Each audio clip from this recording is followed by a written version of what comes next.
स्मिता। आज का हमारा विषय है भाषा से परे पाठ्यक्रम। भाषा से परे पाठ्यक्रम के अंतर्गत हमने हमारी पिछली क्लास में विशेषताओं की पहचान हमने पढ़ लिया था।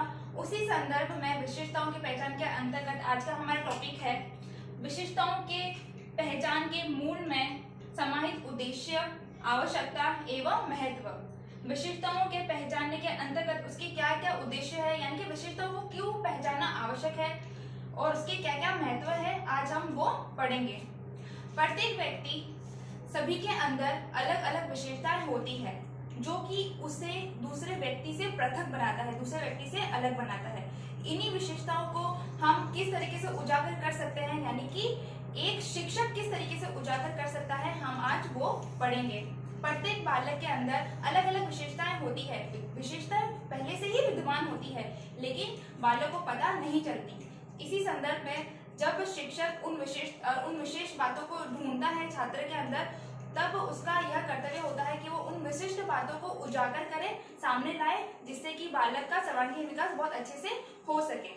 दूसरा पॉइंट, जब बालक अपनी प्रतिभाशाली विशिष्ट बातों को समझ लेता है, उसके अंदर क्या विशेषता छुपी हुई है, जब उसको ज्ञात हो जाता है, तब शिक्षक उसे मार्गदर्शन बताता है, उसका मार्गदर्शन प्रशस्त करता है और उसे परामर्श और दिशा निर्देश देता है कि वह इस दिशा में वह विकास अपना कर सकता है, जिससे कि उसे अपना व्यक्तित्व विकास करने में बहुत ही आसानी होगी।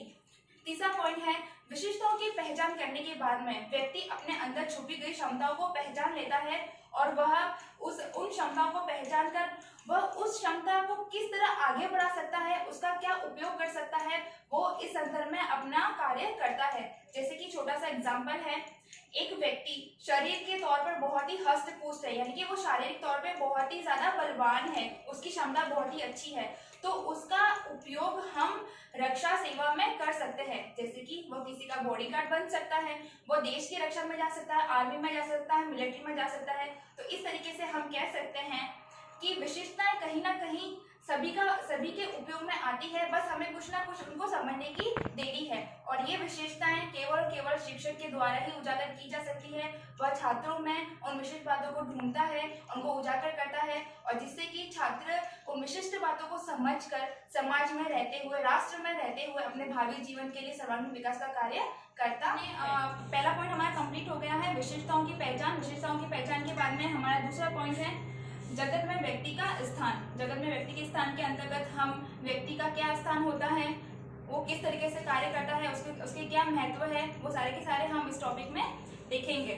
जगत के अंतर्गत व्यक्ति के शरीर को बहुत ही ज्यादा महत्वपूर्ण माना गया है, यानी कि मानव के शरीर को, मानव का शरीर बहुत ही दुर्लभ परिस्थितियों में हमें मिलता है। जिस किसी के पास में मानव का शरीर है, हम कह सकते हैं कि वो बहुत ही ज्यादा भाग्यशाली है। धर्मशास्त्रों में भी कहा गया है कि जिसके पास भी मानव शरीर है वो प्राणी बहुत ही ज्यादा महत्वपूर्ण है। जगत में व्यक्ति के स्थान को हम अलग अलग तरीके से देख सकते हैं, जिनमें से कुछ निम्नलिखित बिंदु यहाँ पर लिखे गए हैं। पहला है आत्मा की अमरता।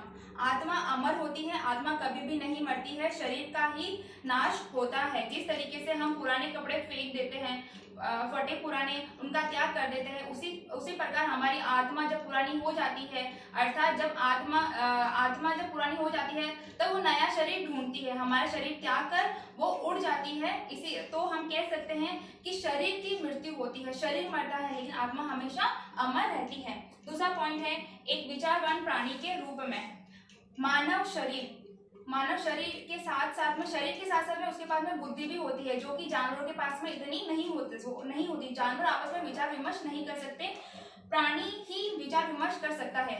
इसका छोटा सा करंट एग्जांपल मैं देती हूँ कि अभी फिलहाल कोविड-19 जिस तरीके से फैल रहा है, कोरोना हमारे भारत में या फिर संसार में वो फैल रहा है, वो क्यों फैल रहा है, वो कैसे पैदा हुआ, उसके उपाय क्या है, उसको किस तरीके रोक सकते हैं, ये सिर्फ और सिर्फ मानव का मस्तिष्क ही सोच सकता है, मानव शरीर ही सोच सकता है, ये ऐसा कोई जानवर नहीं सोच सकता।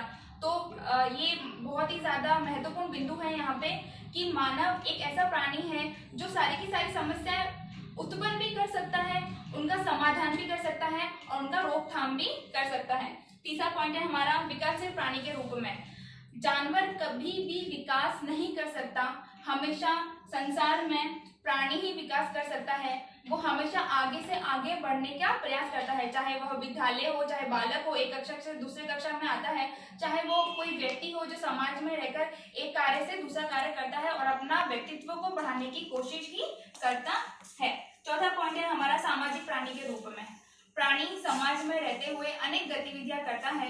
जिस प्रकार से वह अपने व्यक्तित्व का विकास करता है, उसी प्रकार से वह समाज में रहता हुआ सारी चीजें करता है। वो समाज से जुड़ा हुआ होता है, समाज की परंपरा, समाज की संस्कृति, सारी चीजों को वो अपने प्रत्यक्ष और भागीदारी देता है। तो ये सारी की सारी चीजें समाज में रहते हुए ही सामाजिक प्राणी कर सकता है, जो कि मानव का शरीर करता है। हमारा अंतिम बिंदु है सर्जनात्मक प्राणी के रूप में।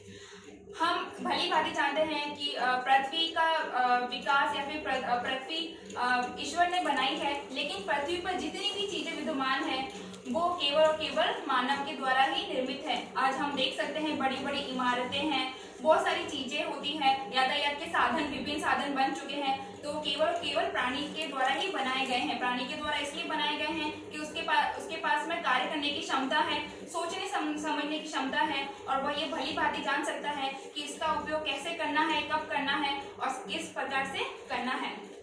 ठीक है बच्चों, तो आज की क्लास थी हमारी जगत में व्यक्ति का स्थान, और पिछली क्लास में हमने पढ़ लिया था विशेषताओं की पहचान। तो ये छोटी सी क्लास थी, मैं उम्मीद करती हूँ कि आपको समझ में आया होगा। आगे की क्लास में हम और पढ़ेंगे, तब तक के लिए नमस्ते। और आपको कुछ भी समझ में नहीं आया आप ग्रुप में मैसेज कर सकते हैं और मुझसे पूछ सकते हैं। और कोविड-19 बहुत ज़्यादा फैल रहा है, इसलिए घर पे रहें, सेफ रहें। जय हिंद।